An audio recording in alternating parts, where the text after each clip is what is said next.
J'espère que vous allez bien.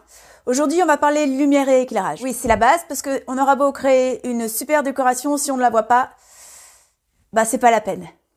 Allez go, c'est parti. Lumière.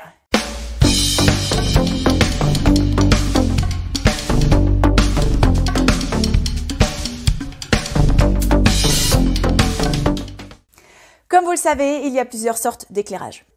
Vous les avez sûrement tous chez vous, mais les avez-vous placés aux bons endroits? On va voir ça tout de suite.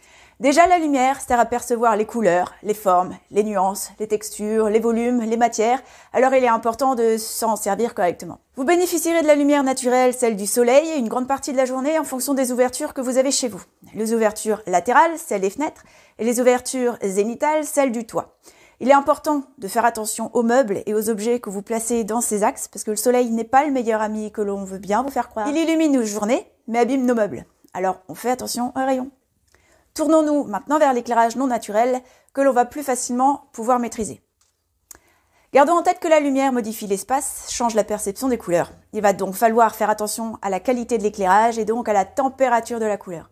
L'éclairage sera dit chaud quand l'œil percevra une teinte orange, jaune orangé, donc dans les 2700 degrés Kelvin. Attention au choix des ampoules dans les magasins.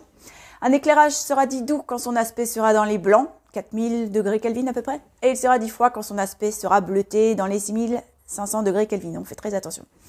Vous l'aurez compris, une maison agréable est chaleureuse. Alors, je vous suggère d'éviter les éclairages bleutés, hormis les pièces dans lesquelles vous avez un besoin particulier de netteté.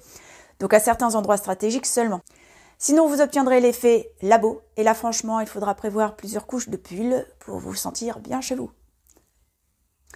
Bon, sinon, on privilégie l'éclairage direct ou indirect? L'éclairage direct consiste à diriger la source de lumière directement vers la zone à éclairer, alors que l'éclairage indirect permettra d'illuminer un endroit par le biais des rayons de lumière qui seront réfléchis sur un mur par exemple. Ces deux façons d'utiliser la lumière ont pour but de maîtriser l'ambiance de la pièce, et plus on utilisera de sources indirectes, plus l'ambiance sera tamisée et chaleureuse. Est-ce que je vous parle maintenant de l'éclairage cinétique? L'éclairage cinétique, c'est la lumière vivante, celle qui bouge, le feu, les bougies. Et je recommande. Les feux de cheminée, par exemple, quoi de plus beau, quoi de plus chaleureux. Ambiance garantie à la maison, c'est un véritable spectacle. S'il s'agit de lire un magazine, il sera préférable de se poser directement sous une lampe. Un peu de pitié pour vos yeux. Voilà grosso modo ce que l'on pouvait dire sur l'éclairage de la maison. Maintenant, si vous voulez que je me penche plus précisément sur votre cas, pensez à me laisser un message à l'adresse que vous trouverez dans la barre de description juste en bas. Et je me ferai un plaisir de vous accompagner dans vos projets. N'oubliez pas que chaque semaine, je tire au hasard une question d'un abonné et j'y réponds devant vous les dimanches.